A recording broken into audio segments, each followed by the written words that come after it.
Welcome to the Sonic Days podcast, home of all things audio. This season was recorded live at Sonic Days 2024. In this episode, we're joined by audio designer Katrine Amsler, whose creative sound work spans major game titles like Wolfenstein, Control, and Back 4 Blood. In this talk, Katrine shares her unique approach to sound design, one that embraces detours, experiments, and the power of the unexpected. From ineffective investigations to DIY mic setups and a journey into an abandoned oil tank.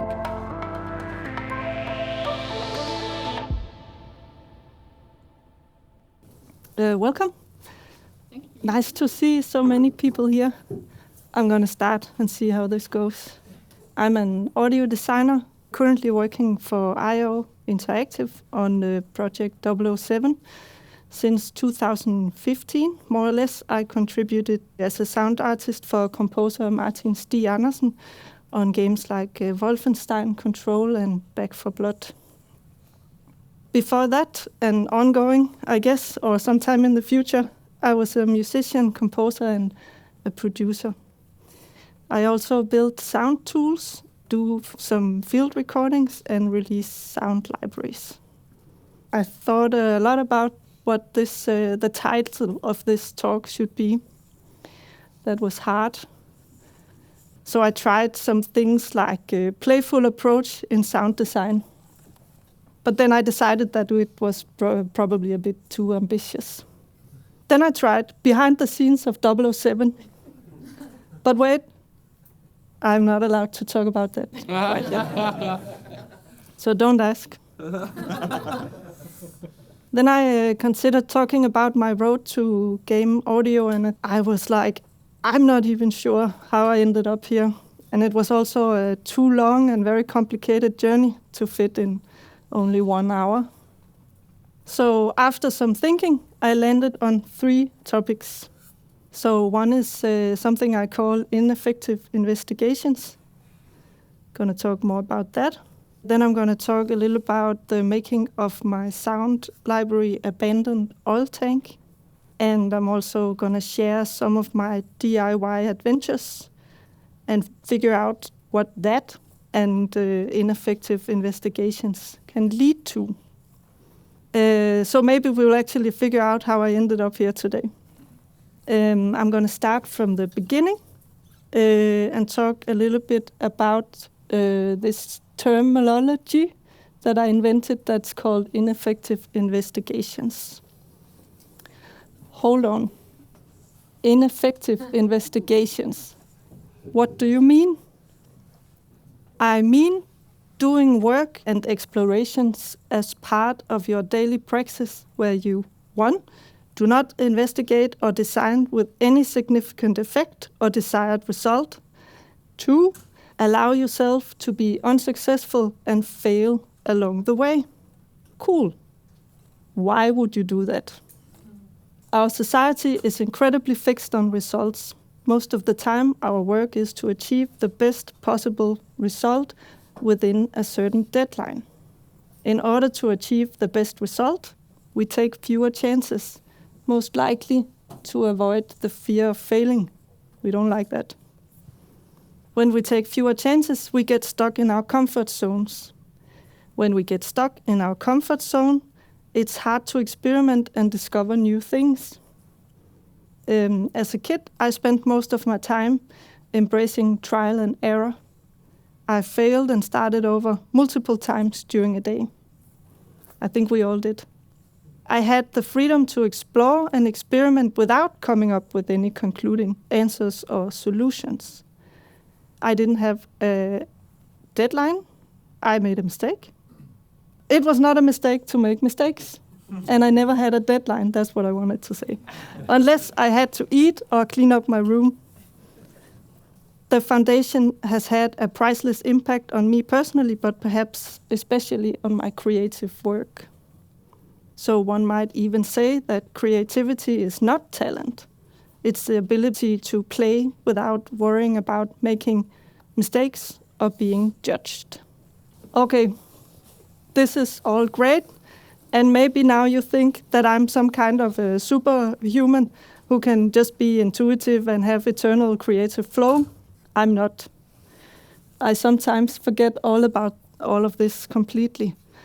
I worry how others will perceive my work. I get stuck. I want to do impactful things, impress, and not fail along the way.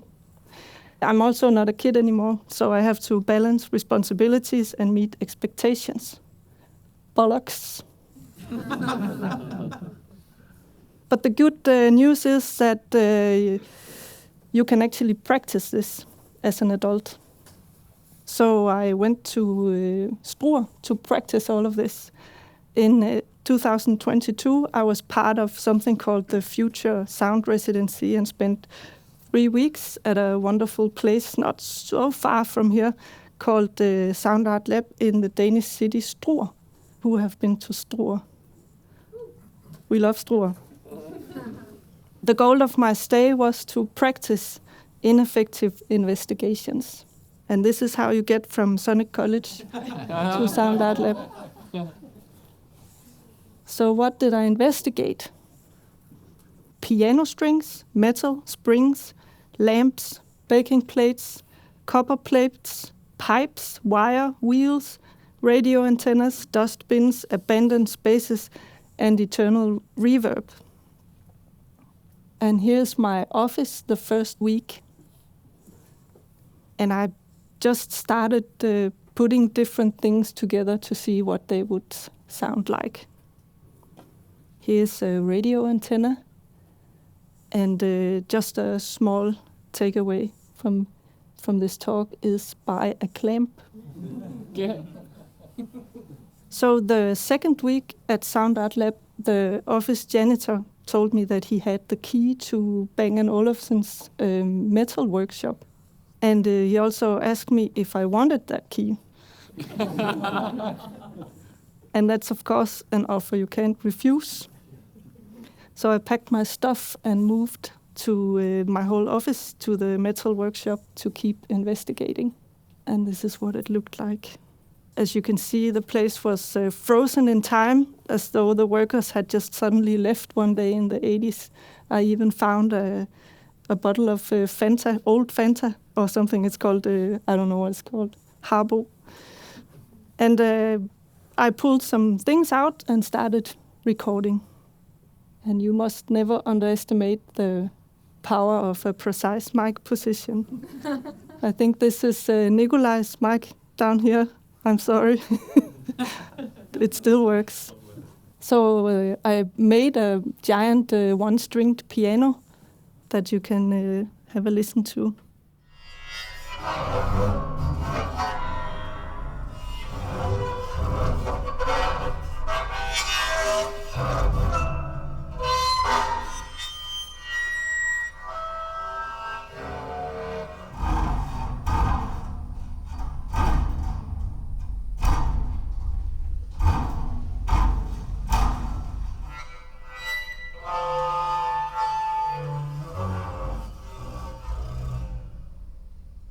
So I'm actually educated a piano player, but the fact that you can't do this with a piano made me quit years ago. Here's another little longer video from the recordings I made.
Tried to make a bird there in the end. So all in all, a very nice playground to be in. So my last week at Sound Art Lab, I got a tip from a local to go check out an abandoned oil tank at the harbor. So I packed my piano string and went to have a look. That's the entrance.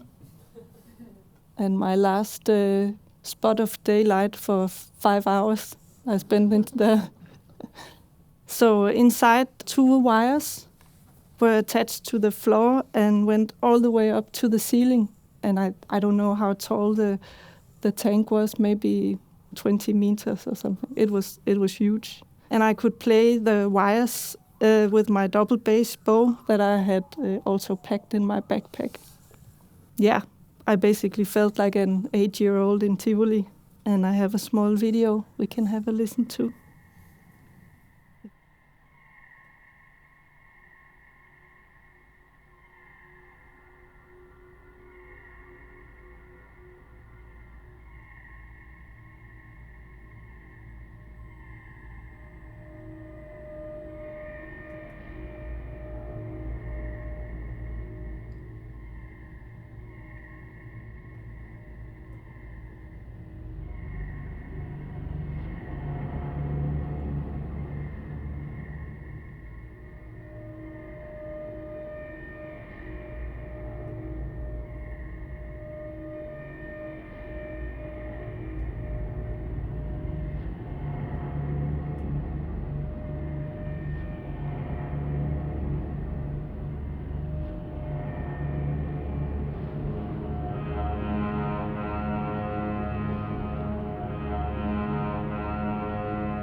So that was my 3 weeks in Struer, and you could say I came home with a much-needed boost. And it also reinforced me that the value of doing random things for no particular reason. And I can actually, I already did, but I can recommend visiting Struer Tracks. That's next year in August, I think, if it still exists. But I also wanted to share some of my DIY adventures and how all of this got started in a way. Here are some pictures of my home office. Anyway, as you can see, sometimes my workspace spreads to the rest of the apartment and makes it difficult for my family to get around. They also think I'm communicating with aliens. And this next slide is a picture from a recording session for the game Back 4 Blood. During lockdown, I got a call from Martin Stig Andersen, who asked me if I wanted to swing by the local scout cabin together with him and Daniel, who stands right over here. Because Daniel got the bright idea to play some metal riffs into an oven using transducers.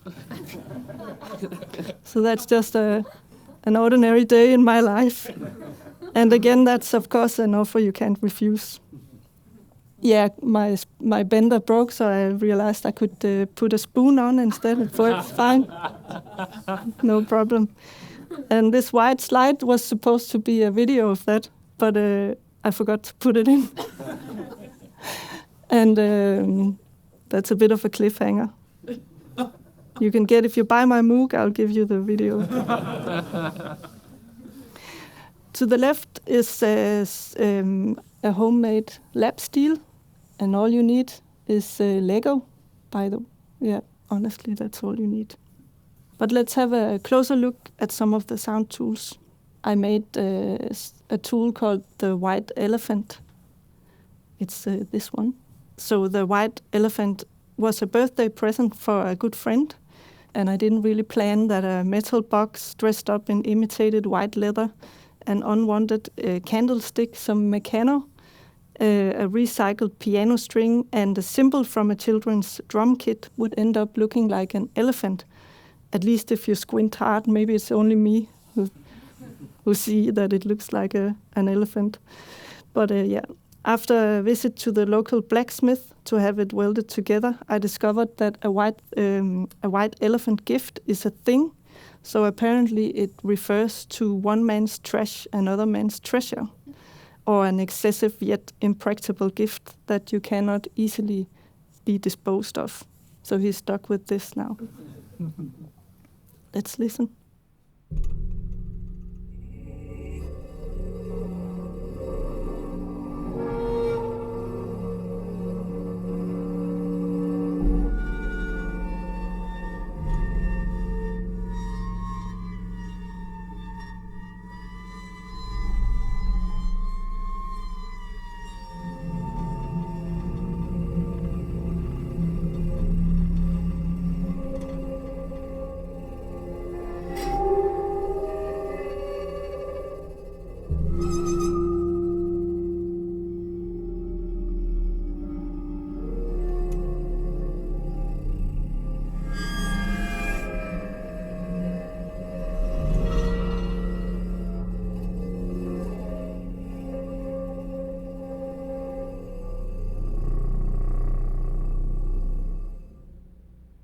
It's funny how it actually sounds like it's just the oil tank recordings I put on this one. It's not. Next up is a sound tool I made that's called the yak. I thought it looked like a yak, but maybe it doesn't. I don't know. I have a good imagination. So the yak is a sound tool made from recycled piano strings again, springs, Meccano, and an IKEA metal box. It's mounted with a 10-meter long giant spring that connects the yak to a metal staircase and creates a natural spring reverb. Here you can see the spring going from some kind of hook on the wall through the yak and up on a metal staircase up there.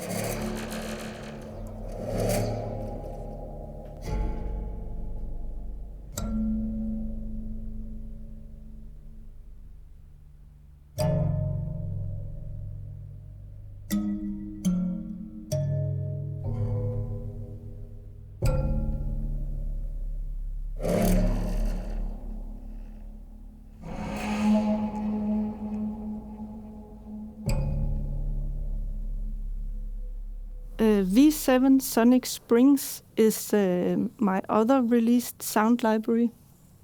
I made it from an old measurement unit found at a flea market. I go to the flea market a lot. I disassembled it, rebuilt it, and mounted it with the same giant spring. Then I played it using a bow, rubber friction, rubber clubs, metal slides, whipped cream gas, these... that young people, yes, exactly. that young that they do something with them. Yeah, and also a souvenir Eiffel Tower I used to play it with. It was a very good tool. One of the sounds I made using the V7 machine won a prize for the best artificial sound in the Sound of the Year Awards in 2020. So I'm proud of that. Here's a video featuring my cat.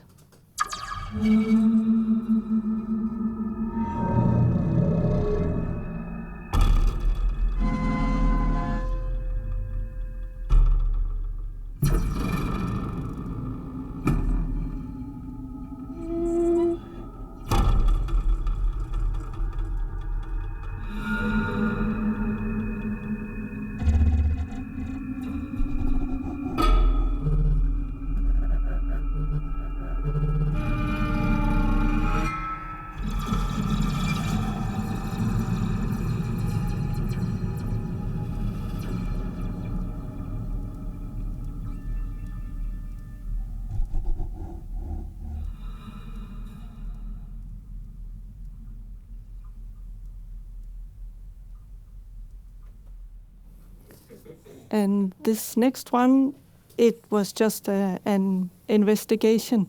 Can you make sounds with different lamps and a piano string? Let's find out.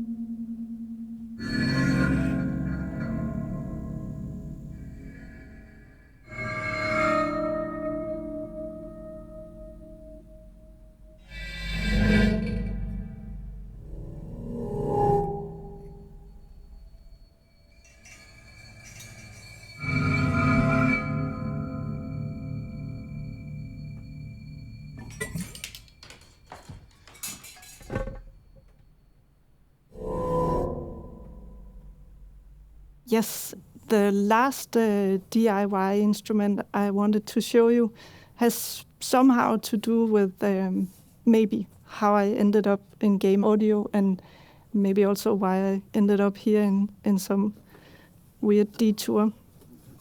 Because if I were to boil it down to only one thing that got me into all of this, I'd probably say that it's this one. So this was my first attempt to make a sound tool, and I made it when I was on maternity leave with my daughter. And I don't know why I made it. I didn't make it for any particular reason.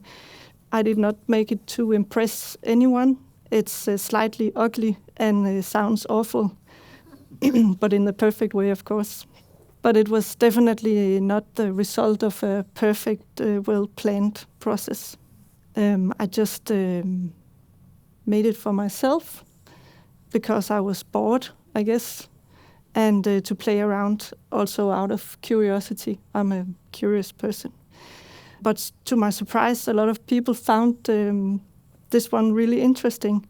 And one of those people was Martin Stig Andersen.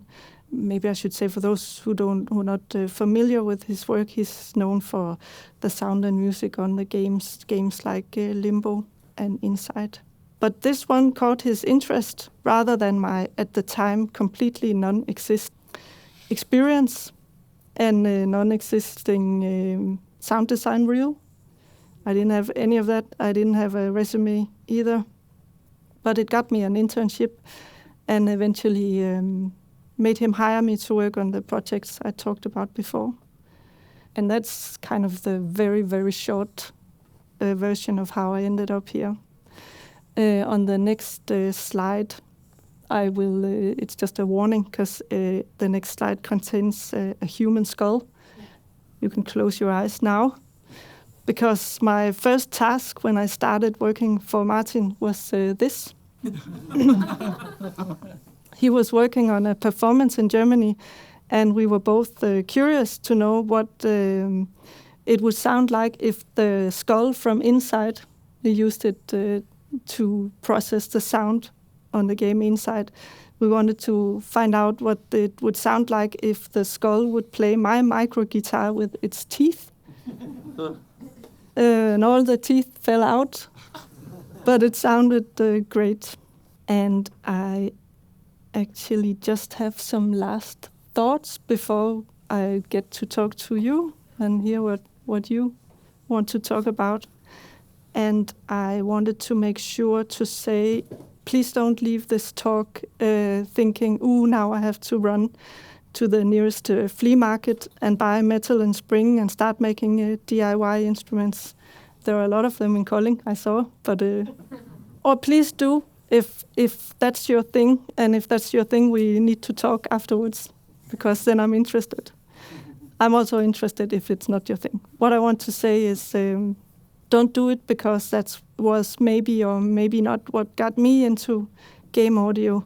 I would encourage you to find your speciality, and don't do what I do or people in the YouTube tutorials do. Please do what you do. And for the experienced sound designers in here, my hope is that mentors and teachers, hell, even parents, will start emphasizing this sentence a little more. And that's actually it. Thank you.